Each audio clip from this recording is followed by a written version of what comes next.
In Islam, everything starts with your intention. It's the first thing you do before making wudu or starting your prayer. And it should also be the first thing you do before you go anywhere or decide something, or literally before you do anything. Start with your intentions. Your niyyah is everything.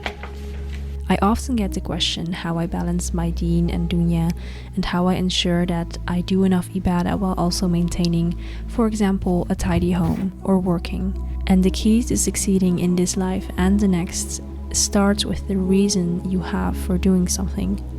We spend hours a week on chores in the home, whether cooking or cleaning or doing the laundry, and you could see this as hours during which you're not doing ibadah. But that is where we are wrong. If you do what you do for the sake of Allah subhanahu wa ta'ala, you're doing ibadah. If I clean to keep a tidy space for me and my husband so that we can worship in a clean environment, that is ibadah. When I do the dishes with the right intention as a way of finishing the daily process of taking care of my family, that is ibadah.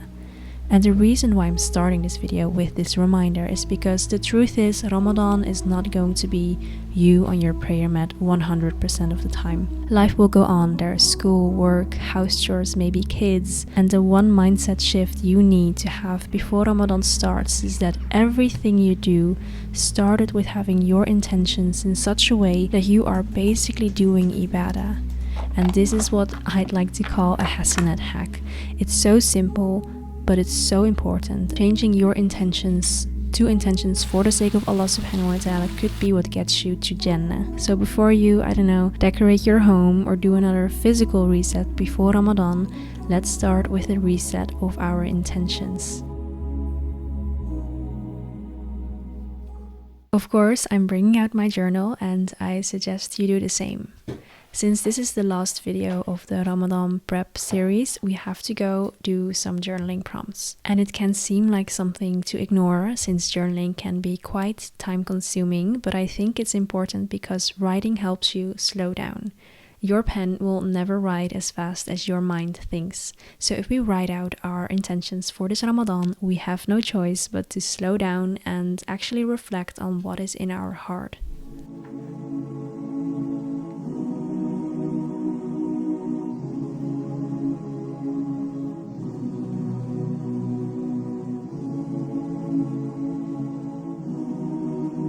To be honest, sometimes I struggle with my intentions because it's so easy to slowly go from good intentions to less sincere ones, and I often wonder whether I do the things I do with the right niyyah. And it's scary to think about how all your deeds could become void if you've done them for the wrong reasons. So one thing I like to do on a daily basis is to make dua to Allah subhanahu wa ta'ala to purify my intentions.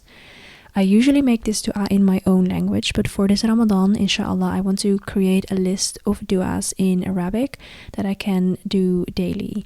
I might also make some sort of card for it so I can easily just go over it so I don't forget anything. Specifically for the last 10 nights of Ramadan, it's going to be very beneficial probably to have a list of duas you want to make.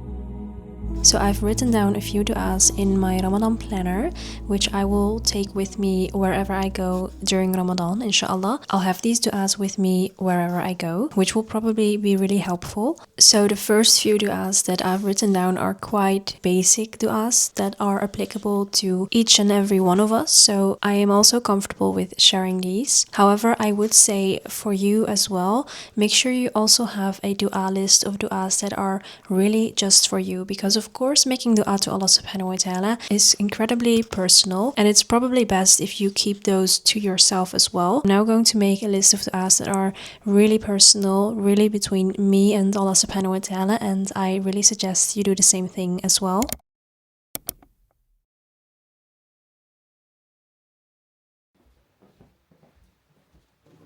And this is where culture, and human culture, can really do a damage to the purpose of the month of Ramadan.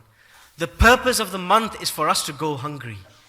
And instead, the month is turned into a feasting ritual. The feast is supposed to be happening on Eid, not at iftar time. This Ramadan, I'm going to challenge you. It's called the one dish challenge. On the table, there should just be one dish. One dish every day. No more, no condiments, no sauces, no special soups, no fried fritters. Try it for a month. Why? When you strip away all of the extra stuff from Ramadan, Ramadan becomes about the core bit, the fast. It becomes about the hunger. It becomes about the God consciousness. Food is just a means. It's a break, but we have to rush off to prayer. And if we fill our bellies, what example are we setting for the kids? What example are we setting for the ladies? What example are we setting for the men? Where we have created around Ramadan a foodie culture. That foodie culture has to go, brothers and sisters. So the third step that I think we should all do is reflect on our consumption habits before Ramadan even starts. As you just heard, culture can play such an influential role in our life, and although it can bring a lot of good things, we cannot let culture negatively affect how we practice our religion. So before Ramadan starts, think about your consumption habits. Think about how you usually spend Ramadan versus how the Prophet ﷺ used to spend Ramadan. It's of course lovely to have meals with family for iftar, but again, Ramadan is for fasting, it's not for feasting. That is what Eid is for. And if you are like me and you don't come from a Muslim background, you still could have habits that could negatively affect your consumption. So for example, I might not have grown up with Ramadan iftar gatherings with a lot of food, but I do know I have a sweet tooth and I am not that good with late night cravings. So for me, the reflections will mainly be focused on how can I make sure I don't eat too many sweet things when it's nighttime. This month is for limiting consumption, so the question really becomes, how will you limit your consumption? We know that the Prophet ﷺ, if I take you for a moment to the food culture in the house of the Prophet ﷺ, he would wake up some days and ask Aisha, "Oh Aisha, is there any food at home?" She would say, "Nope." He would say, "I'm fasting today." How many gentlemen in this audience can do that? The Prophet ﷺ, as it comes in Sunan at-Tirmidhi, that months would go by and nothing would be cooked in his house. The fire would never be lit.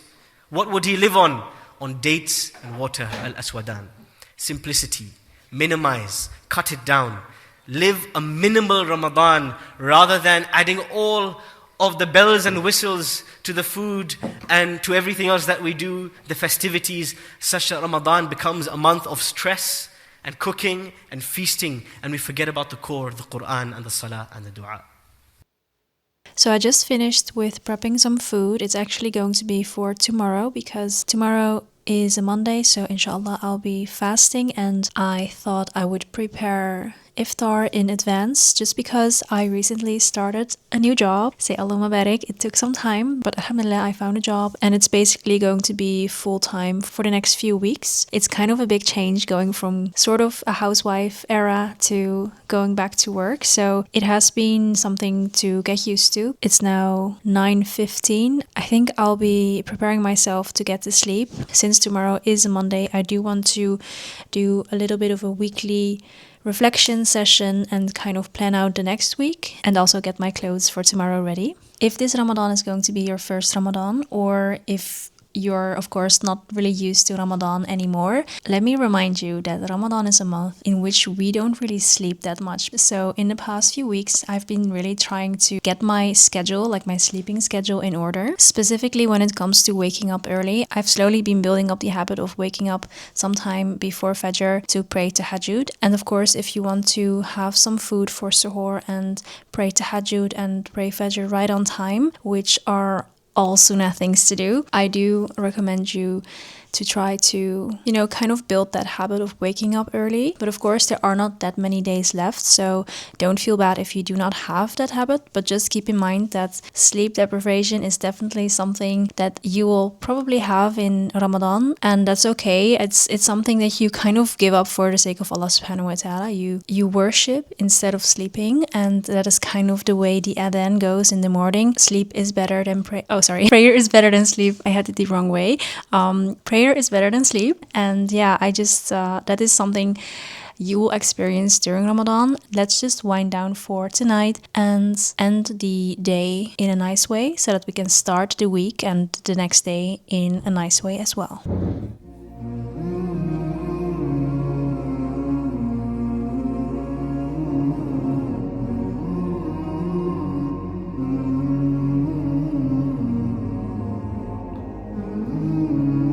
Since I'm fasting, I literally don't have to bring anything. So this bag is just filled with my notebook and yeah, just some small things like deodorant and hand cream, a power bank. But I really like that about fasting. You just don't have to bring any food or any water with you. In a way, fasting is very convenient.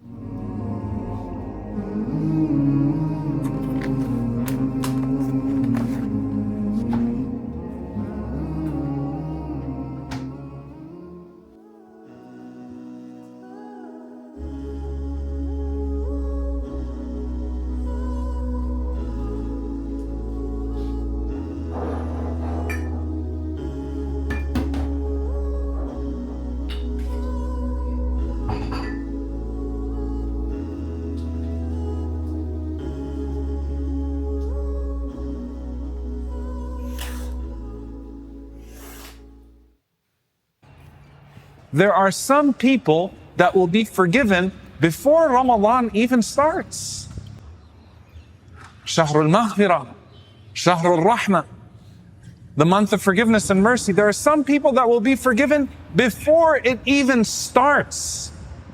Because when that hilal is seen, that person would have already met Allah Azza wa Jal with an earnest heart. Allahumma ballighna Ramadan. Already repenting for sins that they know they shouldn't have been committing. Already have a schedule that's cleared out for Ramadan. Already accounting for all types of things. What are the equivalent of the footsteps to Jum'ah when it comes to Ramadan? What are the footsteps to Ramadan? What is the khatwa to Ramadan? What is the khatwa to Hajj? What is the khatwa to Umrah? What are the things that you did before that are a proof? Because in the sight of Allah subhanahu wa ta'ala, preparation is a proof. Preparation is a proof that you care. By the way, even with our own relationships, if you have a job interview and someone is coming to the job interview and they forgot some of the most essential things, they showed up 5 minutes late to the job interview, in your mind, you're not taking this job seriously. You don't really care about this job. You're not really trying to prepare. That means that my meeting was not a priority to you. Preparation is proof. If you cared, you would have prepared.